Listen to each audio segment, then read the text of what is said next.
Hello friends, welcome to Tarunayas. We are sorry for not posting the current affairs yesterday, sorry. Today we will be discussing current affairs of 14th and 15th November combined. So let's see today's current affairs. The first news of the day is about the Mastodon. Now, recently, all of you may be knowing that that Twitter has been taken over by the Elon Musk, and so there has been a lot of uproar, and some of the people have been leaving Twitter on account of the policies and the actions that might be taken by Musk after taking over the Twitter. So, therefore, this new app Mastodon has come into limelight, and it has attracted some 5 lakh of subscribers. So let's see what this Mastodon app is.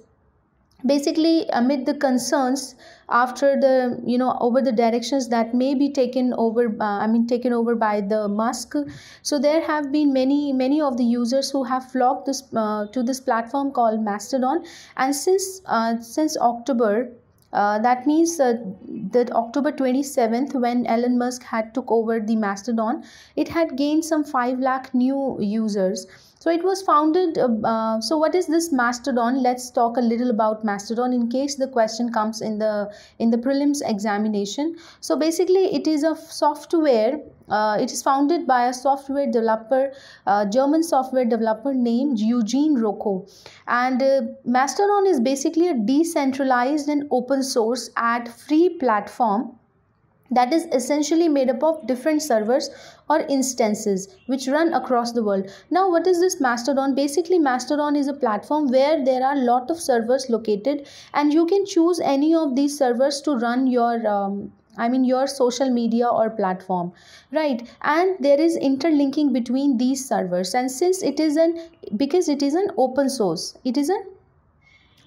that means anyone can use it, and it is a decentralized open source, unlike Facebook, Twitter, etc., which are centralized. I mean, there is one operator operating these platform, but Mastodon, it is an open source. So if you log into Mastodon, and if you make an account on Mastodon, then you can use any of the servers that, or instances as they are called, on these platforms, and you can use one server to send email or messages or anything to another server easily. So basically, a new user chooses the server that he wants to communicate through. So the administration of each servers is decided. Now, for example, there is server 1, there is server 2, there is server 3, etc., and each of these servers has one administration, and this particular administration decides upon the content moderation guidelines, and therefore, because it is an open source, so this means that there will be no single moderation strategy, and it will depend upon the server and the admin. And by the term open source, it means that anyone can download it, it can be modified by anyone and install Mastodon on their server. Now, if you see Wikipedia is basically an open source information page. Anyone can edit Wikipedia. Anyone is allowed to edit Wikipedia, and this is what we mean by an open source. So this was about the Mastodon. Now, the next article of the day is about the Kempegowda. Now recently, Prime Minister has unveiled a high statue of Kempegowda in Karnataka. So let's look at this. What Nand Prabhu Kempegowda was. Who Nand Prabhu Kempegowda was. So recently, Prime Minister has unveiled the statue of Kempegowda at Terminal 2 of the Bengaluru airport. The source has been taken from the Indian Express explained page. Basically, Nand Prabhu Kempegowda, he was a 16th century chieftain under the Vijayanagara Empire. By chieftain means, see, there are tribal people, and the chief of the tribal people of several groups is known as the chieftain. So basically, Nand Prabhu Kempegowda, he was a chieftain under the Vijayanagara Empire, right? So Vijayanagara Empire, if you see that, it had seen the 4 dynasty, the Tulavu dynasty, the Sulava dynasty, etc. So you can read it more in your medieval history. He was born in 1513 in village near Yelahanka, and he is an iconic figure amongst the Vokalikas, and which is the second most dominating community in Karnataka after the Lingayats. So if you look at the demography of Karnataka, then we have Lingayats. Wait, let me erase all this. So we have in Karnataka, we have this Lingayat community. So if you have read the medieval history, then the 12th century Bhakti philosopher Basveswara, so he had preached his vachans, which was to uplift the community from the socio-economic degradation that it had faced. So Basveshwara basically started this tradition of Lingayats, and Lingayats, they wear Ishtalinga in around their neck. So basically Ishtalinga is worn by Lingayat community, and this Ishtalinga is different from the phallic linga which is worshipped in the northern part of the country. So there are two kinds of linga: the phallic linga, which is more prevalent in the northern parts of the country, and there is Ishtalinga, which is worn by the Lingayats community. And Vokaligas, they are the second most dominating community in Karnataka after the Lingayats. So basically Kempegowda is the iconic figure amongst the Lingayats community. So, and he is even believed to have founded the city of Bengaluru. So he is credited rather to have founded the city of Bengaluru. He studied in Gurukul near Ahindapura, where he learnt the statecraft and martial skills. He is acknowledged as founder of Bengaluru, and he is also credited to have abolished the practice of cutting fingers off the left hand of an unmarried woman during the Bandi Devaru. So amongst the Vokaligas, there used to be a tradition called Bandi Devaru, in which the fingers of the left hand of an unmarried woman were cut off. So Kempegowda, the Nanda Prabhu Kempegowda, he is supposed to have, he is believed to he is even credited to have abolished this practice.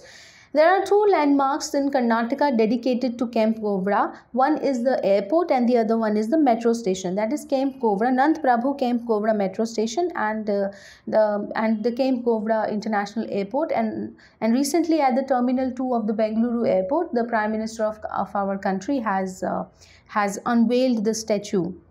The next news of the day is about the Caspian seal. So you can look at this cute animal here called Caspian seal. Seal basically is a mammal.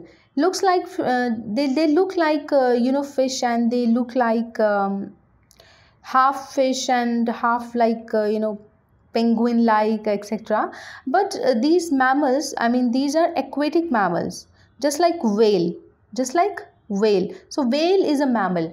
So what are mammals? Mammals are basically those living organisms of the animal kingdom, of the vertebrates, who possess mammary glands. That means they feed milk to their young ones, right? So seals are mammals, and they are the smallest mammals in the Caspian Sea. So this is the location of the Caspian Sea. So Caspian Sea is surrounded by certain countries, and UPSC in many of the previous year question paper, if you see that UPSC has asked that which all countries surround this particular water body. So therefore it is important for you to remember the names of the country that surrounds the important water bodies like Mediterranean Sea, Black Sea, Caspian Sea.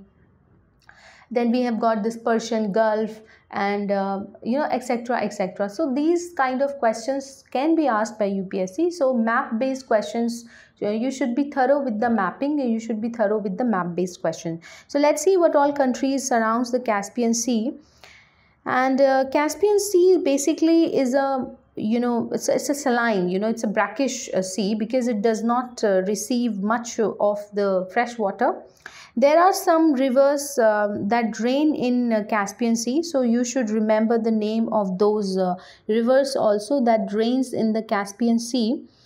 Now let's look at the countries. So we have Russia, and we have got Kazakhstan, Turkmenistan, we have got Iran with the capital Tehran here, then we have got Azerbaijan. So these are the countries that surrounds the Caspian Sea, So let's look at why they were in news. So it is it's a very serious news, because 130 Caspian Seas, they were found dead on the Caspian beaches in Kazakhstan. So what are the Caspian Sea? Basically, they are the earless sea. They do not have ears. They are monogamous. By the term monogamous means that they mate with one partner throughout their life, right? And they are the only marine animals in the Caspian Sea. Now, sometimes the UPSC does give the extreme words, so you should be careful about these. So many a times the words, the statement with the extreme words like only, with certain with absolute words, they are most of the time they are considered incorrect. But this time you have to focus on this extreme word called only, that they are the only marine mammals in the Caspian Sea. Now, if you look at the 2022 paper of the UPSC, then yes, there has been a drastic change in the way UPSC has been asking questions and the way UPSC gave the options to the candidates. So there were very few chances of elimination, but still anyone with a good base of knowledge could have eliminated the wrong statement.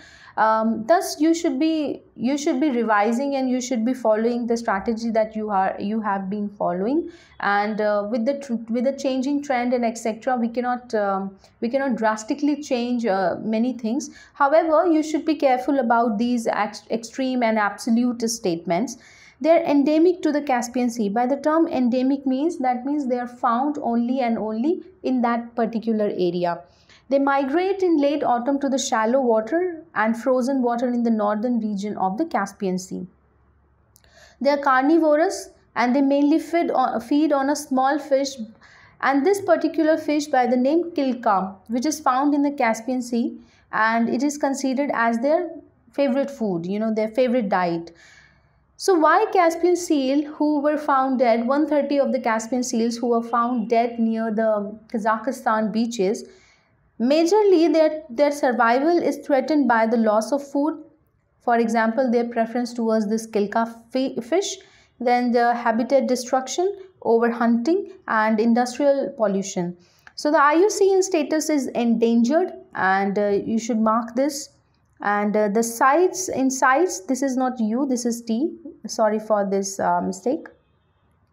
In CITES appendix, they are 1 and 2. They have been kept in appendix 1 and 2 of the CITES convention.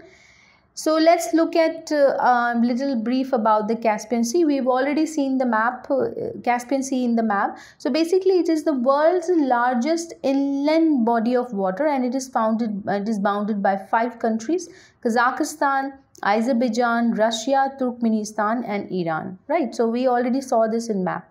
Let's move on to the next news of the day. So the next news of the day is about the Chancellor of University. Now, according to the Constitution of India, if you look at the description of the post of governor, this is Kerala's Governor Arif Mohammed. So he has been in news because of the tussle that is going on between the Kerala government and the governor. So this topics from your mains perspective also becomes very important. So you should be thorough with the position of the governor, the power that the governor has been bestowed upon by the Constitution of India, how the relationship between the governor and the chief minister and its council is established, what are the different provisions, what are the different articles, etc., etc. What is the role of the governor as the governor of the state, what is the role of the governor as the chancellor of the state. So if you look at this, then a few days back, there was a news in the newspaper, the Hindu and Indian Express as well, that Kerala government has asked the governor to pass an ordinance to remove the governor from the post of the chancellor, So what does that mean? This means that governor usually acts as the chancellor of the university, and what the government appoints is the vice chancellor. So the government has the prerogative of appointing the vice chancellor, and governor is the ex officio chancellor of the university. That means whosoever is the governor of Kerala becomes automatically the chancellor of the university according to the Constitution of India, according to the powers that has been given to the Constitution of India. So ordinance was not passed. So the Kerala government says that they will bring out a bill in the legislation for the same if the ordinance is not passed. Right. So according to the Kerala government, this was in accordance with the Punchi committee that was established in the year 2007, which had said to remove the governor from the post of the chancellor so as to free him of this duty and bring an expert and renowned academic expert as the chancellor of the university. So the Kerala government, so this was in the news, let's discuss this now. So Kerala government decided to replace the university chancellor with renowned academic experts. In India, almost all universities, they have a chancellor as the titular head. By titular head means somebody who only has a title but no power.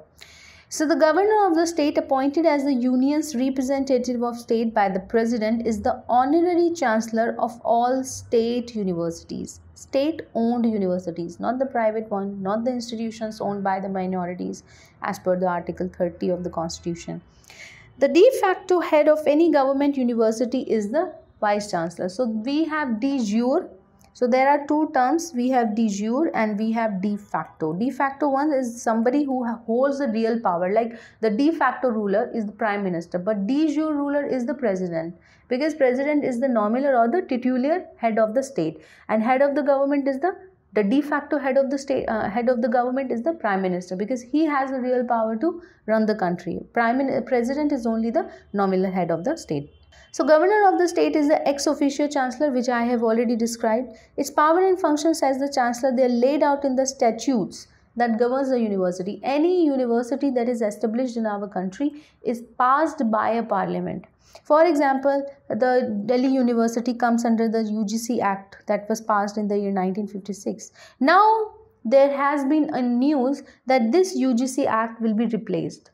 Right, a new commission will be formed in accordance with the new trends and the way the education system has been changing, and there is a whole gamut of changes that are needed in the pedagogy of the universities and the school. So there have been talks going on to replace the UGC Act with a new commission. So we would discuss if we get any article in the editorial of The Hindu, Indian Express or any other newspaper relevant article. We would discuss this, but as for now, let's restrict ourselves to discussing the chancellor of university. So this we would discuss if the thorough news comes. I would include this either in the current affairs or in the editorial. So their role in appointing the vice chancellors has often triggered disputes with the political executive. Under the Central Universities Act of 2009 and other statutes, the President of India shall be the visitor of a central university. Chancellors are the titular head and they preside over the convocations in which the degrees etc. are given. The next news of the day is about the Nankana Sahib. So Nankana Sahib was in news because recently the Home Ministry has facilitated the visit of Indian Sikh pilgrimage to the Nankana Sahib on the occasion of gurupurab. That means celebrated because of the birth of Guru Nanak. So let's look at what Nankana Sahib is. Basically, Nankana Sahib is a Gurdwara which is considered as it is a shrine which is built over the site where Guru Nanak, who is the founder of the Sikhism, was believed to born. Basically, Nankana Sahib is the birthplace of the founder of Sikhism, Guru Nanak Dev Ji. And so there is Nankana Sahib, which is in the Pakistan's Punjab province, and there are other important shrines also that are located around Nankana Sahib. That is Gurdwara Patti Sahib, Gurdwara Bal Leela, Gurdwara Melji Sahib, Gurdwara Kiara Sahib, Gurdwara, Tambu Sahib, all dedicated to stages in the life of the first Guru, that is Guru Nanak. Guru Nanak, right? So this is in the Punjab province, and there is also a Gurdwara in the memory of Guru Arjan, who is the fifth Guru of in the Sikhism, and Guru Har Gobind, the sixth Guru. And Guru Har Gobind is believed to have paid homage to the town in 1621 to 22. The Janamasthan shrine was constructed by the Maharaja Ranjit Singh after he visited the Nankana Sahib in 1818 while returning from the Battle of Multan. The next news of the day is about the Mangrove Alliance for Climate. So recently at COP27, the Mangrove Alliance for Climate has been launched. So why this was in news? Because UAE, in partnership with the Indonesia, which is the current host of the COP27, I mean the Indonesia, the COP27 is going on in Sharm el Sheikh, which is the city in Egypt, and Indonesia has a current presidency of G20, right, which Prime Minister attended, and after Indonesia, India is going to have the G20 presidentship. So COP27 and the G20 presidentship becomes important, and Indonesia along with the UAE have launched this Mangrove Alliance for Climate. Now, what is important for us is to understand the mangroves. Now, because the title is Mangrove Alliance for Climate, that means mangroves, they hold certain importance to the climate. So they either help us adapt to the climate change, or they might be helping us to mitigate the effect or impact of the climate change, etc., etc. So as part of this alliance, there will be an international mangrove research center that is going to be established in Indonesia, which will conduct studies on the mangrove ecosystem services such as the carbon sequestration, ecotourism, etc., etc. To strengthen conservation and restoration of mangrove ecosystem worldwide, the alliance is going to raise awareness about the role of mangrove as a nature-based solution to the climate change. Now, this is of utmost importance. Like if you see, then in the past editorial discussion, we had seen that how the technological optimism. So if you go to the editorial forest-led COP27, then in that editorial we had discussed that how the technological optimism would not be enough to drive the climate, would not be enough to drive the action against the climate change, but whether it is adaptation or it is mitigation. Therefore, we do require the nature-based solution, and mangroves did provide us with the nature-based solution. So if you look at this, then mangroves, they provide us the nature-based solution, because mangroves, what does they do? They help in carbon sequestration. They help in carbon sequestration.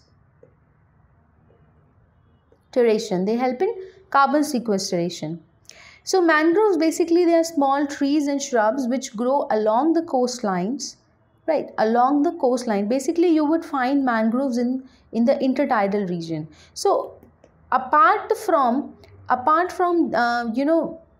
hosting diversity of organism, providing them home or habitat, these mangroves, they act as a barrier to the water waves, which may erode the coastal line, so they are acting as their habitat provider to the organisms, especially the aquatic organisms.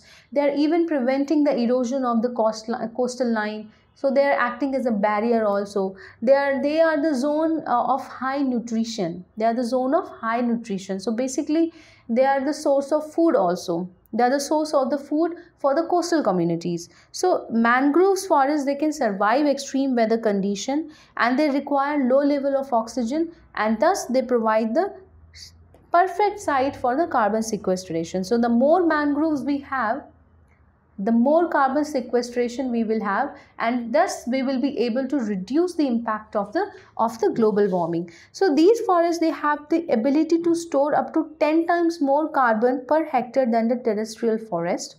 They can store carbon up to 400% faster than the land-based tropical rainforest. They cover less than 1% of the Earth's surface and 10 times more. So if you look at the efficiency, so basically they are efficient also in doing their job, that is carbon sequestration. So they also provide the breeding ground for the marine biodiversity. Distribution of mangroves are distributed in the tropical and subtropical region of the world, and they're found in around 123 countries. So the next news of the day is about the Indian Biological Data Center. So why this was in news? The Union Minister of Science and Technology has inaugurated this Indian Biological Data Center at Faridabad, Haryana. So what Indian Biological Data Center is going to be? So basically, Indian Biological Data Center is going to be the first national repository for the life science data in India. National repository for the life science, right? To archive all life science data which is generated either from the which is generated from the publicly funded research in India.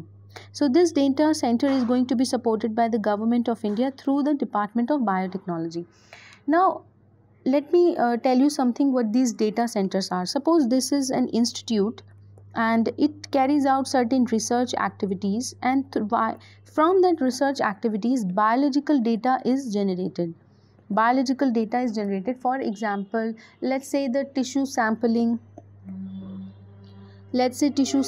etc., etc. So certain data is being generated. This data is going to be deposited here in this national repository of the life science data. Currently Indian researchers, they uses these international data centers. For example, there is one data repository by the name, I'm forgetting the name. Maybe in tomorrow's current affair, I would tell you the name of some or the other data center. But there are some international data centers which currently the researchers from India uses. So India is going to have its own national repository for this data. So basically, the storage capacity is going to be 4 petabytes, and it will be housed in the BRAHM. BRAHM is a supercomputer. It is a high performance computing facility. The computational infrastructure at the IBDC, that is Indian Biological Data Center, is also made available for researchers who are interested in performing the computational intensive analysis. So that's it for today. Thank you so much for watching Tarun IS. Have a nice day. And there is one more request, that if you guys want the PDF of the current affairs, then you can go to the Telegram channel. The link is given in the description below. And thank you. That's it for today. Thank you so much.